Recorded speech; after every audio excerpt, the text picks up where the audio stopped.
My duty is to my country and the people. I will do nothing for you. Charles felt that there is no point continuing to beg for help because they are not going to live without the solitary son. He was taken along the dark corridors and up stone stairs into a large room. To his surprise, it was of full, not of rough thieves and murderers, but men and women who were obviously a better class.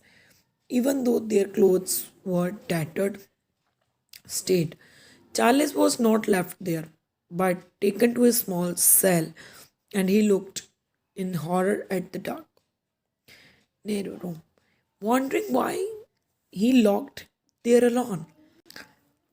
Tellson's Bank Paris was in the district of Saint Germain.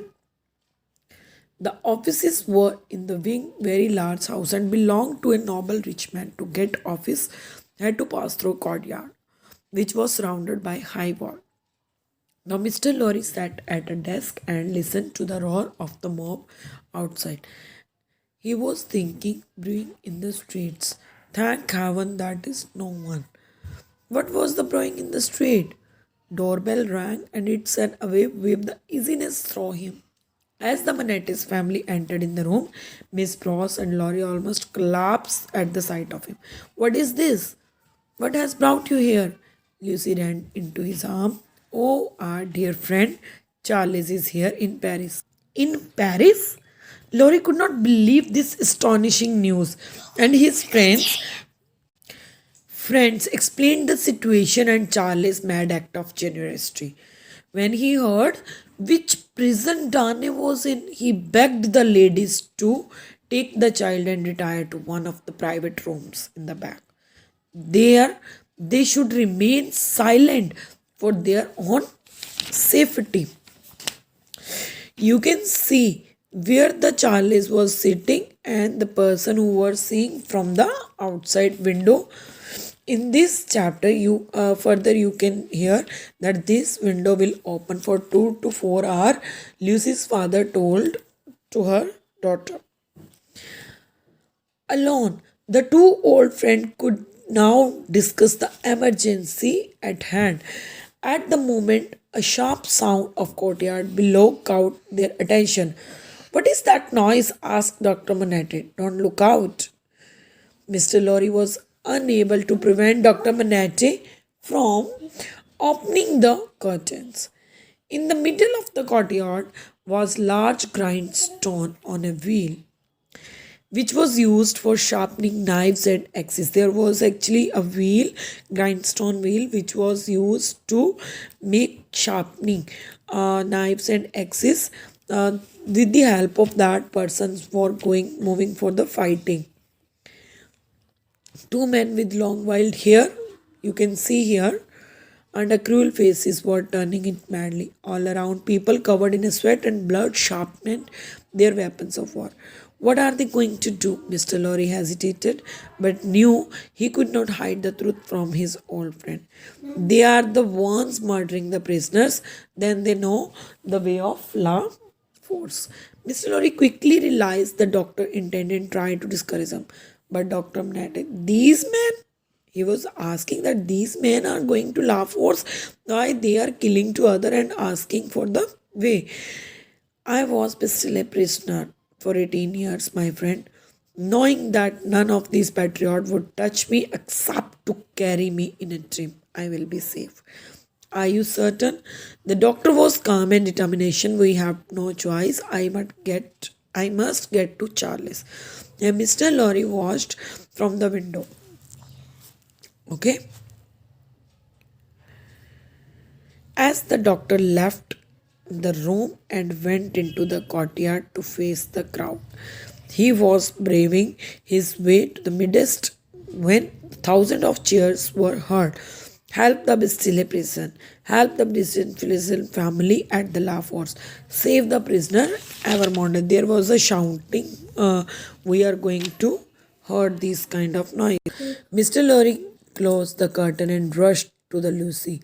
He reassured her that her father was safe and he was being helped by people to find her husband. They passed the night without news, either good or bad.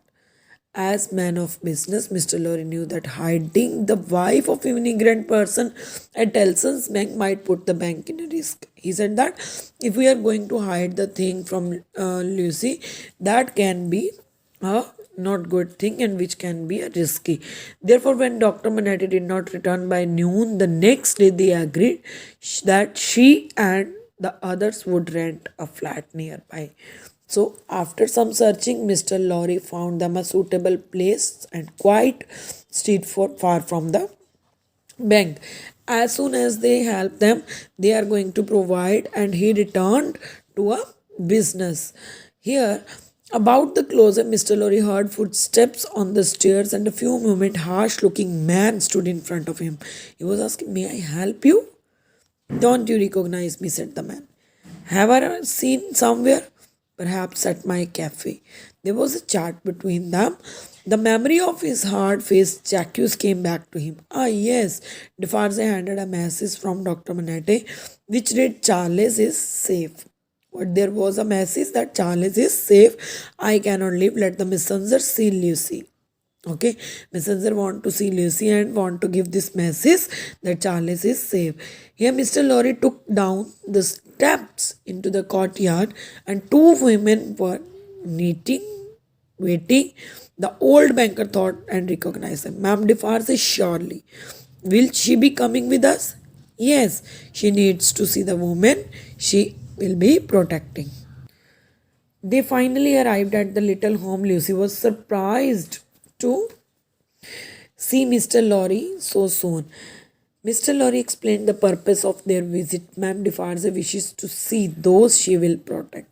Then Ma'am Defarge stopped knitting for a moment and pointed to Lucy, little Lucy. "Is this the child?" Lucy went towards Ma'am Defarge, who had remained cold and distant. "Can I help you? Can you help us? Your husband is not my business, only you and your daughter."